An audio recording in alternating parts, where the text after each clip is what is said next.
말씀 사무엘하 7장 1절에서 29절 전체 말씀인데요. 8절에서 16절까지만 읽도록 하겠습니다. 그러므로 이제 내 종 다윗에게 이와 같이 말하라. 만군의 여호와께서 이와 같이 말씀하시기를 내가 너를 목장 곧 양을 따르는 데에서 데려다가 내 백성 이스라엘의 주권자로 삼고 네가 가는 모든 곳에서 내가 너와 함께 있어 네 모든 원수를 네 앞에서 멸하였은즉 땅에서 위대한 자들의 이름같이 내 이름을 위대하게 만들어 주리라. 내가 또 내 백성 이스라엘을 위하여 한 곳을 정하여 그를 심고 그를 거주하게 하고 다시 옮기지 못하게 하며 악한 종류로 전과 같이 그들을 해하지 못하게 하여 전에 내가 사사에게 명령하여 내 백성 이스라엘을 다스리던 때와 같지 아니하게 하고 너를 모든 원수에게서 벗어나 편히 쉬게 하리라. 여호와가 또 내게 이르노니 여호와가 너를 위하여 집을 짓고 네 수완이 차서 네 조상들과 함께 누울 때에 내가 네 몸에서 날 네 씨를 네 뒤에 세워 그의 나라를 견고하게 하리라. 그는 내 이름을 위하여 집을 건축할 것이요 나는 그의 나라 왕위를 영원히 견고하게 하리라. 나는 그에게 아버지가 되고 그는 내게 아들이 되리니 그가 만일 죄를 범하면 내가 사람의 매와 인생의 채찍으로 징계하려니와 내가 네 앞에서 물러나게 한 사울에게서 내 은총을 빼앗은 것처럼 그에게서 빼앗지는 아니하리라. 네 집과 네 나라가 내 앞에서 영원히 보존되고 네 왕위가 영원히 견고하리라 하셨다 하라. 아멘. 아침 묵상을 들으시던 모든 성도님들에게 하나님의 은혜가 있기를 간절히 소망합니다. 다윗은 마음이 불편했습니다. 왜 그러냐면 자신은 너무나 좋은 백향목의 궁전에서 살고 있는데 하나님의 언약궤는 아직도 성막이라는 천막에서 볼품없게 있는 것 같아서 마음이 불편했던 것이죠. 그래서 그는 하나님을 위한 집을 만들고 싶었습니다. 이렇게 다윗의 선한 마음은 좋았으나 그는 하나님에 대한 오해가 있었습니다.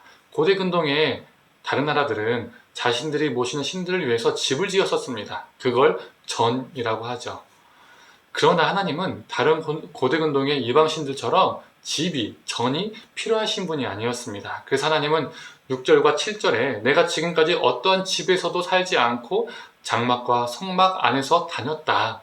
그리고 내가 나를 위해 백향목으로 지은 집을 지어주지 않았다라고 너에게 뭐라고 한 적이 있느냐? 라고 하나님께서 말씀하셨죠. 6절과 7절의 말씀처럼 하나님은 이방 신들처럼 어떠한 건물 안에 갇혀있는 분이 아니십니다. 성막 안에서 다니셨다는 것은 성막은 어떻습니까? 그 특징이 무엇입니까? 옮겨 다니는 것입니다. 즉 우리 하나님은 한 장소에 갇혀있는 신이 아니라 어디서나 무소부재하신 편재하신 하나님이시라는 것입니다. 백성들이 어느 곳에 있든지 그 백성들과 함께 하시는 분이시죠. 그럼에도 하나님은 다윗의 마음을 기뻐 받으셨습니다. 그리고 그와 언약을 맺습니다. 그래서 오늘 본문을 이 7장을 다윗의 언약장이라고 합니다. 11절을 보면 하나님은 다윗 왕조를 세우시겠다라고 약속하십니다. 또 16절에는 이렇게 기록되어 있습니다. 제가 읽어보겠습니다. 너의 집과 너의 나라가 내 앞에서 영원히 보존되고 너의 왕위가 영원히 견고하리라 하셨다 하라. 이 뜻이 무엇이죠? 다윗 왕조가 멸망하지 않을 것이라는 겁니다. 이 다윗 언약 때문에 이스라엘 백성들은요 이런 믿음이 있었습니다. 다윗 언약을 기반으로 세워진 다윗 왕조와 이스라엘은 절대로 망하지 않을 것이다 라는 믿음을 가지고 있었습니다. 그런데 망하지 않았나요? 망했습니다. 북이스라엘은 주전 722년에 아수르에 의해서 망했고요. 남유다는 주전 586년에 바벨론에 의해서 망했습니다. 다윗 왕조는 무너졌고 역사적으로 다윗 왕조는요 지금까지도 재건되지 않았습니다. 구약과 신약 중간기에 이스라엘에는요 하스본 왕조라는 것이 세워졌지만 다윗 왕조는 아니었습니다. 현실에 영국에도요 스페인에도요 또 유럽의 여러 나라에도 왕정은 남아있지만 여전히 이스라엘에는 다윗 왕조는 없습니다. 왕정의 나라가 아니죠. 그렇다면 우리 하나님은요 거짓말을 하신 것일까요? 다윗 왕조가 영원하게 하겠다라고 했는데 영원하지가 않았잖아요. 여기에서 우리가 생각해 볼 것은요 이스라엘이 다윗 언약 중에 간과한 것이 있다는 겁니다. 14절의 말씀입니다. 나는 그에게 아버지가 되고 그는 내게 아들이 되리니 그가 만일 죄를 범하면 내가 사람의 매와 인생의 채찍으로 징계하려니와. 다윗과 다윗 왕조가 하나님의 뜻을 떠나면 하나님의 징계와 심판이 있을 것이라고 경고하고 있습니다. 그래서 하나님은 바벨론을 통해서 남유다를 심판하셨죠. 그리고 하나님은 자신의 약속, 즉 언약을 취소한 적도 없고 어긴 적도 없습니다. 하나님은 다윗의 후손인 예수 그리스도를 통해서 영원한 나라, 하나님의 나라를 허락하셨습니다.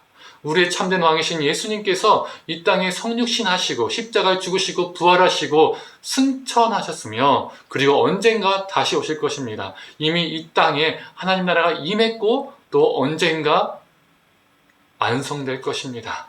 오늘 본문 7장에 나오는 다윗 언약은 어긋나지도 않았고요. 취소되지도 않았습니다. 오직 예수 그리스도를 통해서 성취되었습니다.